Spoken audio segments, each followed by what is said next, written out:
अलिबाग तालुक्यातील मानकोळे परिसरातील नारंगीचा टेप येथे अंगणवाडीचे भूमिपूजन अलिबाग मुरुड राष्ट्रवादी काँग्रेस विधानसभा अध्यक्ष अमित नाईक यांच्या हस्ते करण्यात आले। यावेळी मार्गदर्शन करताना दादा नाईक म्हणाले की मानकोळे परिसरातील अंगणवाडीतील विद्यार्थ्यांना शिक्षण मिळावे व त्यांची प्रगती व्हावी हेच माझे ध्येय आहे। सदर अंगणवाडी नव्याने बांधण्यात यावी याकरता अमित नाईक यांनी महिला व बालकल्याण विभाग राजीव अलिबाग जिल्हा वार्षिक योजनेअंतर्गत सन 2024-25 करिता ग्रामपंचायत मानकोळे अंतर्गत नवीन अंगणवाडी मानकोळे येथे नव्याने बांधण्याकरता राज्याच्या महिला व बालविकास मंत्री आदिती तटकरे, रायगड जिल्ह्याचे खासदार सुनील तटकरे यांचेही सहकार्य लाभले। तसेच रायगड जिल्हा परिषद निवडणुकीत मी शहापूर जिल्हा परिषद मतदारसंघातून निवडणूक लढवणार आहे। मला खात्री आहे की गेले अनेक वर्ष खारेपाट विभागात जनतेच्या विकासाची कामं केली आहेत। त्यांची पोचपावती जनता मतांच्या आशीर्वादाने देईल असा विश्वास अमित नाईक यांनी व्यक्त केला। म्हटलं मी केलेला आहे। आता पण काहीतरी माझ्याकडे प्रस्ताव आलेला आहे, तो बोलतो शेवटला, परंतु आतापर्यंत मी कोण नाही आहे। पण आयुष्यभर फक्त असंच करत झालं तर शेवटी कसं आहे की मी पण एक सर्वसामान्य शेतकऱ्याचा मुलगा आहे। माझ्या वडील जाऊन जवळजवळ आता 20 वर्ष झालेली आहेत आणि माझं घराचा संपूर्ण म्हणजे माझ्या कुटुंबाचा संपूर्ण गाडा हा मी एकटा हाकत असतो।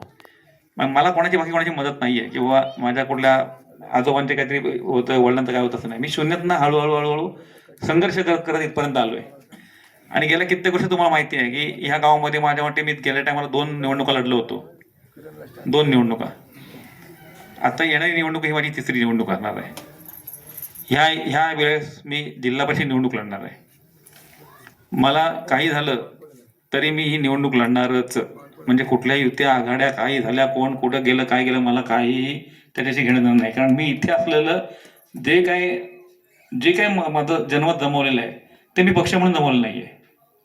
मी जरी एका पक्षाचा बांधील जरी असलो तरी मी पक्षात पलीकडे काम करणारा कार्यकर्ता आहे। आणि मला सर्वसामान्य लोकांसोबत काम करायला खूप आवडतं। तरी असं पण डोक्यात धरू नका बाबा हा राष्ट्रवादीचा अजित तो धरू नका। मी साधा सर्वसामान्य एक तुमचा सगळ्यांचा कार्यकर्ता आहे। अमित नाईक म्हणून सगळे दादा म्हणताय ते माझा मोठेपण आहे नशिबाने। पण मला पण कधी असं वाटतं की मोठ्या तुम्हाला आणि नाना तुमच्या टीमला माझं असं एक म्हणणं आहे, ही शाळा अशी करा की एक मॉडेल तयार झालं पाहिजे। मी माझ्या आदिवासी वाड्यावरती एक घरकुल बांधलं होतं। घरकुल होतं पण त्याच्यामध्ये 2 बेडरूम, हॉल, किचनला पूर्ण टाईल्स मारून, ते आपण गावासाठी कधी कामं करत नाही चेतन भाऊ, आपण गावासाठी कामं करतो। हे काम असं करा। हे काम झाल्यानंतर त्याच्यावरती वेगवेगळ्या प्रकारची त्यांच्या अंगणवाडी बोलायनंतर ते प्राण्यांची चित्र, फुलांची चित्र, असं चांगला पेंटर आणून असं मस्त ती शाळा सजवा की आपण आल्यानंतर वाटलं पाहिजे बाबा काहीतरी आपण मानले आयुष्यामध्ये। आता 2 शाळा नशिबाने आहेत, ती एक आहे आणि एक नौकरची आहे। चैतन्य तुमची जबाबदारी आहे। तुम्ही एक 4 दिवसांनी 8 दिवसांनी ते फेरी मारायची। त्यांना काय कमतरता असेल काय असेल त्यांच्याशी संपर्क साधायचा। टाइम्स डिजिटलला लाईक करा, शेअर करा, सबस्क्राईब करा आणि बेल आयकॉन दाबायला विसरू नका। Times digital.